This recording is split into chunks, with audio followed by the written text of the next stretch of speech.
Hey guys, welcome to another New World video. So guys, the time has come. New World's Brimstone Sands release downtime will begin for all regions at 3 AM tomorrow, on October 18th. Expected downtime for this patch is 4 hours. In this patch they say we're going to discover a new zone, expedition, revamp starting experience, weapon, seasonal event, and combat mechanics. So guys, let's have a look at what's exactly included with this drop, because I've been getting all sorts of questions and it would seem people are a little confused. So let's just get into it. So first, the main thing of course is Brimstone Sands. This new region is very cool. It is a scene set in a desert, themed around ancient Egyptian influence as well as some Roman. It is roughly 2.5 times the size of Everfall, with a ton of new secrets to uncover, an amazing story, and all sorts of cool stuff to do. This zone looks amazing. It really shows how far the game is coming in terms of design, quality, and story. I can't express to you enough. If you did not try this on the PTR, you are going to be blown away with this new zone. And of course with this zone comes the new expedition, the Iniad, in which players will explore ancient mysteries with Imhotep, battle powerful sand demons, and perhaps, if they persist, restore the rightful ruler who can finally bring order and hope to the region after centuries of chaos. Now, this expedition is a mix between ancient and corrupt enemies, and is pretty fun, and definitely challenging, unless you have a group who knows what they're doing. Included in this patch also, we have the new player starting experience, which I know has drummed up some controversy in the community with them choosing to release the fresh start on November 2nd. But in any event, here's the new player starting experience. In this, they have optimized quest flow, in a big way. The quests flow on a steady, smooth path through the zones, and the NPCs follow you throughout the quest. No more running in circles, here and there on opposite sides of the zone. It is really nice. They have streamlined the story as well, so now you know why you were in certain places doing what you're doing. You'll hear voices telling the story, cutscenes, all sorts of things that will change how the whole new player experience feels, making you feel invested and immersed and part of the world, where before it was just do X and bring it to Y then repeat. They have also made a ton of cool zone upgrades to Everfall and Monarch's Bluff, primarily adding a ton of cool new points of interest, new puzzles, new areas, and upgrading the settlements to look much more impressive. Along with this release, we are also getting the Halloween event, the Night Vale Hollow. This event will run until November 1st, and it's pretty simple. You will pick up the quest in any settlement at the guy standing beside the cauldron. Then he will send you out to kill the Halloween boss. After doing that, return to him and he will have you destroy the ichor in the cauldron, and boom, you get the tokens.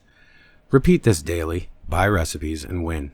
It's pretty much that simple. But the rewards do make it worth doing. Skins, guaranteed 600 gear score, weapon blueprints, deco. It's a great little event, but nothing overly fun like the Medley Fair. They of course are also adding the Greatsword weapon. The Greatsword scales evenly with strength and dexterity, making it work very well with some interesting combinations. Also, this unique weapon can be used defensively, giving potential for a type of off-tank or tank, and if used defensively it is crazy, and you will crush your enemies with little effort. We are also getting the new ultimate abilities in the form of heart gem runes in this patch. These are Detonate, which will overload yourself with arcane energy to detonate and deal significant damage in a large radius around you. Players can move and attack while the ability is active. Grasping Vines is punch your hand into the ground to unleash vines around you that will root all nearby enemies. Stone Form, which will turn yourself into stone and become immune to staggers, knockdowns, stuns, roots, and slows. Players can move and attack while this ability is active. Cannon Blast, which is to whip out a large handheld cannon and fire a cannonball that deals significant damage on impact. Dark Ascent, sprout corrupted wings and fly into the air, much like the way Isabel does. Hover briefly and then slam back down into the ground, staggering and dealing damage to all nearby enemies. You charge your heart gems through combat actions like dealing and taking damage, blocking hits, and healing allies. Once fully charged, players can trigger an ability. The charge resets upon use. You will want to definitely experiment with and upgrade each heart gem to find your favorite. Now guys, you won't get these all overnight. These will take some effort to get. First, you will need to get your desired heart gem room from the expedition where it has been added. Then upgrade it to Epic, then Legendary, at not an insignificant cost. But overall they are amazing and will 100% be worth the effort in the end. They of course have also added the rune glass crafting. Players can now combine ancient glyph stones, found in secret locations, with charged sand they refine from sandstone to craft powerful rune glass gems. These resources can only be found in Brimstone Sands. Rune glass gems combine the effects of any gem with an additional power depending on which ancient glyphs are used to craft them. Players can then slot their rune glass gem into any armor or weapon gem slot to receive both effects. Perks provided by the glyph stones always grant an offensive bonus, even when applied to armor.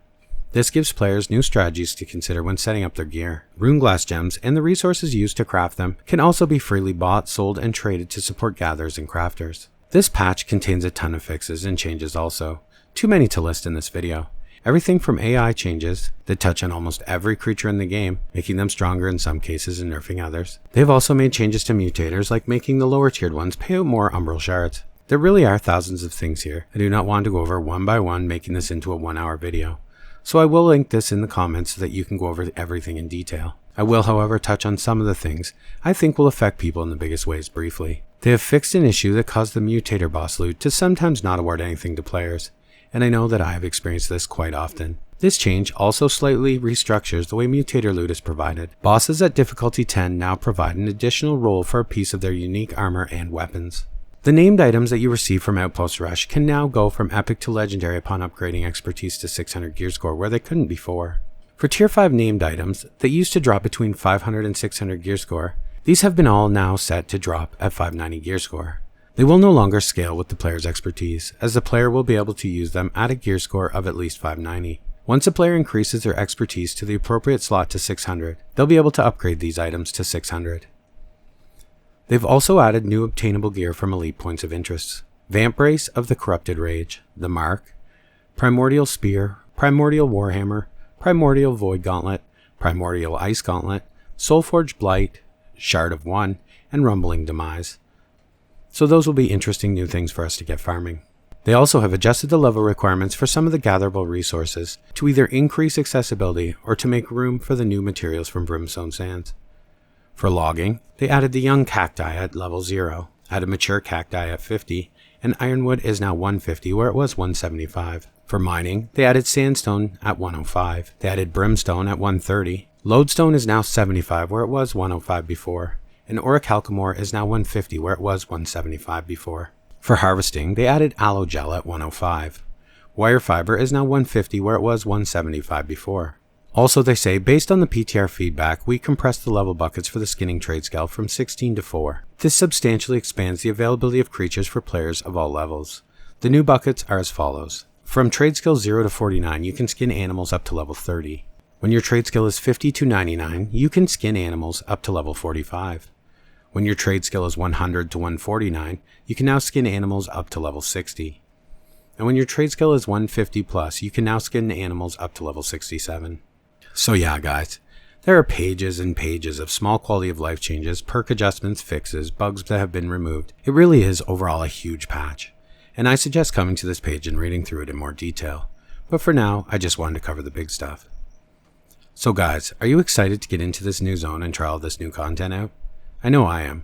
I will be making videos over the next few days sharing with you guys things I encounter, stuff I think is cool, and just anything I think you might enjoy. I know that you will enjoy watching me fail and fail over and over again trying to make my legendary tools.